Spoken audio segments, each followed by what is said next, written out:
Hi friends, so welcome back to our YouTube channel Shubh की प्रीत। जैसे कि आप जानते हो कि लास्ट वीडियो हमने बनाई थी निधि दीदी और अंकित जीजू की शादी का व्लॉग था, तो ये वीडियो भी उसी का एक हिस्सा है। इस वीडियो में हम आपको बताएंगे कि जो शादी में 7 फेरे लिए जाते हैं, 7 वचन दिए जाते हैं, लड़का और लड़की एक दूसरे को जो वचन देते हैं, एक्चुअल में उन वचन का मतलब क्या है, वो प्रॉमिसेस हैं क्या। तो ये वीडियो उस बारे में है। पंडित जी जो हैं वो यहाँ पे वचन सुनाएंगे और लड़का और लड़की को बताएंगे कि क्या मतलब है, और उनसे पूछेंगे कि क्या आपको ये मंजूर है, आप मानते हो ये चीज़। तो ये उस बारे में ये वीडियो है, और ये छोटी सी एक इंट्रो शूट की गई है कि जो हमने लास्ट वीडियो जो बनाई थी वो क्या थी। एंड लास्ट वीडियो को आप लोगों ने बहुत सारा प्यार दिया, इसके लिए आपका बहुत बहुत बहुत शुक्रिया। सो मैं होप करती हूँ कि आप इस वीडियो को भी इतना ही प्यार देंगे और इसको इतना ही शेयर करेंगे, इतना ही लाइक करेंगे। सो आपने जो भी किया हमारे लिए उसके लिए बहुत बहुत थैंक यू। एंड बस आप इस वीडियो को भी एंड तक देखें और लाइक शेयर एंड कमेंट ज़रूर करें। सो चलो हम शुरू करते हैं वीडियो।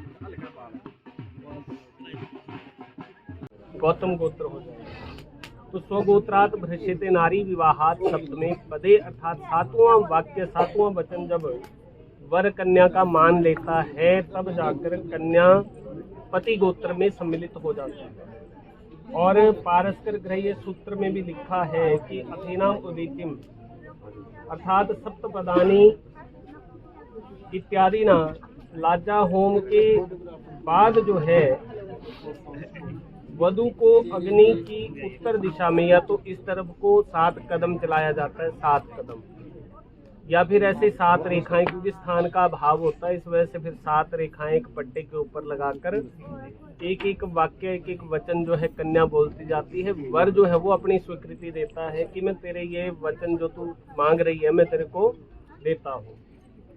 तो इस प्रकार से ये क्रम से एक एक वचन जब जब जैसे आएगा, अगर आपको वो मंजूर होगा तो आपने एक रेखा मिटा देनी, ठीक है। हाँ, मैत्री सप्तपदी प्रोक्ता सप्त वाक्य अथवा भवेत। बिना बोले मित्रता नहीं होती आपस में, या तो साथ साथ चलने से होती है या आपस में बातचीत करने से ही मित्रता हुआ करती है। तो मैत्री सप्तपदी प्रोक्ता सप्त वाक्य अथवा भवेत, अर्थात 7 पद साथ चलने या 7 वाक्य परस्पर बोलने से मित्रता दृढ़ हो जाती है। तो सप्तपदी के विषय में कहा गया है। अब निधि, आपका विवाह जो है अंकित जी के साथ हो गया। वो अंकित आपसे पूछ रहा कि स्त्री नाम स्थिति वाम पार्श्व बाईं तरफ, औरतें हमेशा पति के बाईं ओर बैठती हैं, लेकिन कथम तुम दक्षिण स्थिता, लेकिन अभी तक आप मेरे दक्षिण भाग में ही बैठी हुई हो, सज्जी तरफ ही बैठी हुई। मया विवाहिता, मैंने आपके साथ विवाह कर लिया। तत्ता तब पितरा च बंधु भी, तेरे भाइयों ने भी साथ दिया और तेरे पिता ने, मासी मामे ताए चाचे सगे संबंधी रिश्तेदार, ठीक है, सबने तेरा हाथ पकड़कर जो है मेरे हाथ में रख दिया। अब उठो और मेरे बाईं ओर आकर स्थित हो जाओ और पत्नी भाव को प्राप्त हो जाओ। और यदि तुम्हारे मन में कुछ है तो फिर वो तुम मुझसे बोल सकती हो, कह सकती हो। तो कन्यावाच, अब इसके मन में जो है ये आपसे बोल रही है। न दानेन विवाहो अस्ति लाजा होमेन नई वही, ना तो विवाह दान से होता है, ना ही ये लाजा होमे खिल्लों का जो हवन डाला जाता है इससे होता है। कन्या बोलते कि विवाह हुआ तब जानना जब मेरे 7 वचन हैं, 7 वाक्य हैं। यदि आप उन वाक्यों को स्वीकार करेंगे तो फिर मैं आपके वामांग आ जाऊंगी और आपकी पत्नी बन जाऊंगी। तो आपको इनके 7 वाक्य मंजूर हैं? नहीं, अभी इसने बोला कि मेरे 7 वाक्य मंजूर करोगे, हाँ जी की ना जी। पहले आप बोलो हाँ जी की ना जी। हाँ जी। अब ये आप बोलो इसको कि आप पहला वाक्य बोलो, एक मिखे विष्णु स्वाने। अब चलेगा वो क्रम, ठीक है। कन्या वदती, कन्या बोलती है धनम धान्यम च मिष्ठान्नम व्यजनाद्यम च यद गृहे मद आधीनम कर्तव्यम कन्या आद्य पदे अब्रवीत। पहली रेखा पहला वचन ध्यान रखना। तो पहले पद में जो है वो कन्या पहले वचन में सबूत रखूंगा भाई, बाद में कुछ भी क्लेम करवा लेती है। घर में जितना भी धन धान्य आदि पदार्थ है, जो मधुर भोजन पदार्थ जिन वस्तुओं से बनाया जाता है, भक्ष्य भोजन आदि की जितनी भी वस्तुएं होती है वो आपको मेरे अधीन करनी होगी, ठीक है। और मेरा मान रखने के लिए जो धन भी आपको बाहर से मिले, जो भी आप नौकरी पेशा करते हैं, वो आपको घर ही लाना होगा और घर से बाहर बिना कभी विशेष कारण के शयन नहीं करना होगा और ना ही मेरे बिना कहीं भोजन करना होगा। यदि आपको ऐसा स्वीकार है तो मैं आपकी धर्म पत्नी बनने के लिए तैयार हूँ। स्वीकार है तो रेखा मिटाइए, पहले पुष्प से नहीं, नीचे से ऊपर, ऐसे फूल छोड़ दे वहीं पे। तो पहला वचन जो है आपने श्रवण किया। अब दूसरे वर के लिए, दूसरे पद के लिए वर कहता है तो कन्या कहती है कि गृहे कर्माणि सर्वाणि मया कार्याणि सर्वदा दासैव सर्वबंधुनां भाजनानि च मार्दये द्वितीय सा इदम अब्रवीत। दूसरे पद में कन्या कहती है कि मैं घर के सारे कामकाज करूंगी, दासी की भांति रहूंगी, मीठा बोला करूंगी, अपने सास ससुर ननद आदियों की आज्ञा का भी मैं पालन किया करूंगी।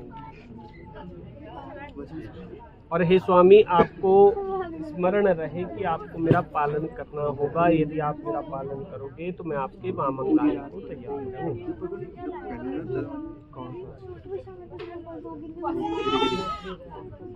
त्रीणी राय स्पोषाय विष्णु स्वानयतु। तो तीसरा पद कन्या कहती कि पालिता हम च दुखेन मात्रा पित्रा च बंधु भी तैरेव दत्ता सलिलम हस्ते अग्निगृह सन्निधो पुरोहित गुरु प्राज्ञ सर्व बंधु समागमे जातिरन्य च में जाता गोत्रम नाम कुलम तथा सुखेन सर्वे जीवन्तु परन्तु न बलम मम त्वयि नाथवती चास्मि कर्तव्यम पालनम मम। तीसरे पद में कन्या कहती है कि मुझे मेरे माता पिता ने बड़े दुखों से, बड़े कष्टों से पाला है और उन्होंने आज अग्नि के समीप, पुरोहित के सामने, गुरु के सामने, बुद्धिमान जितने भी सगे संबंधी रिश्तेदार हैं उनके सामने आज संकल्प करके मुझे आपके अर्पण कर दिया है। मेरी जाति बदल गई, मेरा कुल बदल गया और मेरे जितने भी सगे संबंधी हैं वो भी सुखपूर्वक रहेंगे अगर मैं अपने ससुराल में सुखी रहूं।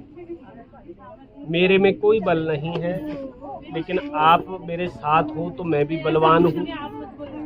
और आपको ये स्मरण रहे कि आपको मेरा पालन करना होगा। यदि आपको स्वीकार है तो मैं आपके वामंगाने को तैयार हूँ। चत्वारि मायो भवाय विष्णु स्वानयतु। चौथे पद में कन्या कहती है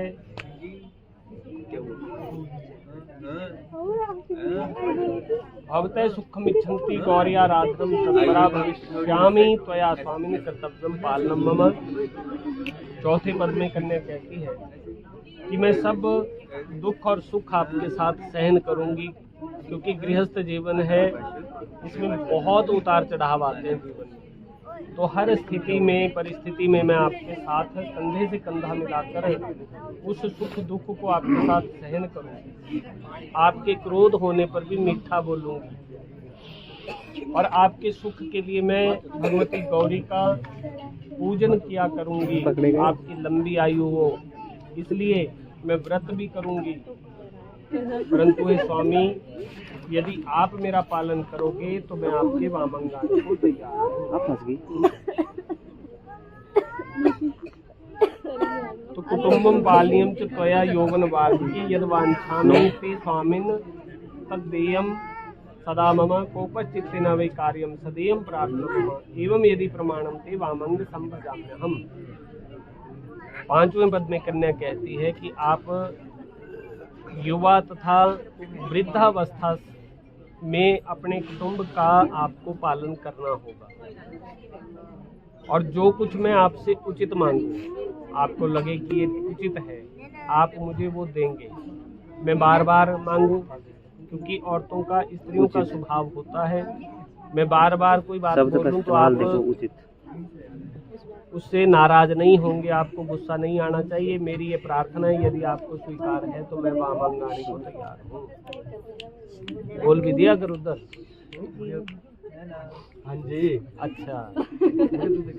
ओम षडुतिभ्यो विष्णुस्त्वनेतु सर्व बंधु जना स्वामिन भवतो दास्ताम गता जलपात्र कंकणाभ्याम दत्ताहम प्रेम पूर्वकम त्वया कदापि नो वाच्यम किम दत्तम तब बंधु अवश्यम से समासात कलिरवै जायते निर्णाम।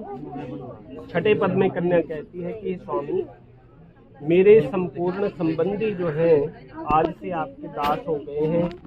देखो, आपको कन्या का भी दान किया, फिर आपसे आप दोनों के पांव में स्पर्श किए, माता पिता ने भी किए, जिन्होंने कन्यादान किया उन्होंने भी। तो उनका भाव ये है कि आज से हम आपके दास हैं। आज उन्होंने प्रेम रूपी जल पात्र द्वारा कंकण बांध कर जो है मुझे आपके अर्पण कर दिया है।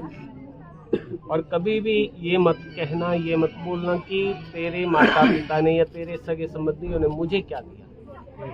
जिन्होंने 18, 20, 22 वर्षों तक पाल पोस के अपने जिगर के टुकड़े को हाथ में रख दिया हो, उससे बड़ी चीज संसार में और कोई नहीं है। संसारिक वस्तुएं, भौतिक पदार्थ, ये हाथ की मैल है, जितना कमाओगे उतना अपने घर में जोड़ दो।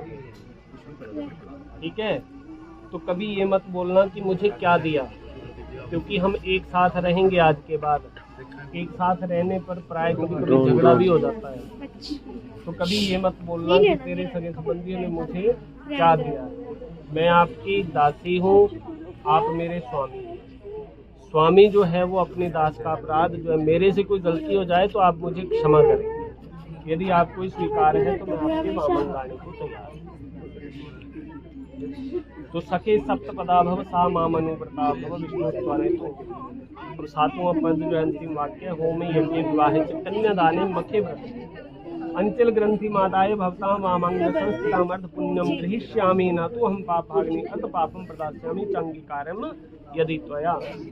सातवें पद में कन्या कहती है कि जब जब कोई धर्म का काम होगा, हवन होगा, यज्ञ होगा, विवाह होगा, कन्यादान और व्रत में आपका अंचल पकड़कर मैं दक्षिणांग में ठहरूंगी और आपके पुण्य का आधा भाग लिया करूंगी। पुरुष जो भी पुण्य कर्म करता है उसका आधा भाग जो है स्त्री को अनायास ही प्राप्त हो जाता है, लेकिन पाप का नहीं। पुरुष पाप करे उसका भाग उसे ही भोगना पड़ता है, लेकिन पुण्य का भाग जो है वो आधा स्त्री को प्राप्त होता है। और यहाँ पर ये एक शब्द बोलते हैं कि अपना आधा पाप दिया करो। अब ये नहीं कि कोई भी पाप स्त्री करे तो उसका वो आधा फल पुरुष को मिलेगा। वो आधा पाप क्या है कि जब भोजन बनाते समय कोई भी चावलों में कीड़ा रह गया है ना, और आटे में वो होती काली काली सुसरी, वो रह जाए, कहीं गुथ गई, मर गई, वो पाप और पाप नहीं। तो उस पाप का आधा भाग, क्योंकि वो भोजन बनाएगी वो सिर्फ अपने पेट के लिए नहीं बनाती, वो पूरे परिवार के लिए, कोई अतिथि आए उसके लिए भी बनाती है। इसलिए यदि उसमें कोई पाप मेरे से अनजाने में होता है तो उस पाप का आधा भाग आपको मिलेगा। यदि आप इसे स्वीकार करें तो मैं आपके वहाँ मंगाने के लिए तैयार हूँ। तो निधि सारी शर्तें तेरी कबूल है, मंजूर कर ली दूल्हे राजा ने। अब एक प्रतिज्ञा इसकी भी है, आदौ धर्म धरा कुटुंब सुखदा तथ्य प्रिय भाषण क्रोधालस्य विवर्जिता सुखकरी नित्यम वचकारिणी पित्रोर में अपचितौ रथात भगिनी प्रेमार्थ चित्ता तथा इत्येवं सर्वगुणालि भूषित तनु पाल्या भवित्रो मम उद्याने मध्यपस्थाने पर गेहे गमने तथा पर पुंसाम रतिर्गतिर हास्यम वर्ज्यम त्वया सदा। पहला ये कहता है कि मैंने तेरे 7 वचन माने, अब एक वचन मैं भी आपसे लूँगा। यदि आपको वो वचन स्वीकार हो तो फिर आप उठकर मेरे बाईं ओर बैठकर पत्नी भाव को प्राप्त हो जाना। पहला मेरा शब्द जो है वो ये है कि सच बोलना, सत्य बोलना, कभी झूठ नहीं बोलना। क्योंकि एक झूठ को छुपाने के लिए फिर झूठ बोलना पड़ता है, फिर बोलना पड़ता है। इसलिए कभी झूठ बोलना ही नहीं, सच बोलना। प्रिय बोलना, मीठा बोलना, क्रोध नहीं करना, आलस्य से रहित रहना, मेरे वचनों को मानना, मेरे माता पिता बहन का प्रेम पूर्वक, मेरे भाई का सत्कार करना और इन गुणों से युक्त होना। यदि आप मानती हो तो मैं भी आपका अवश्य पालन करूंगा। और कभी ऐसे स्थान में, कहीं बगीचे में या शराबियों के स्थान में न जाना, बिना कारण के किसी दूसरे के घर में भी नहीं जाना, और पर पुरुष जिसे आप नहीं जानते उसके साथ हंसना बोलना, गाना बजाना छोड़ देना। मेरे घर के भीतर सुख है, दुख है, जो कुछ भी हर परिस्थिति में मेरा साथ, उस सुख दुख को भोगती हुई आप स्थित होवोगी तो मैं भी अवश्य ही आपका पालन करूंगा।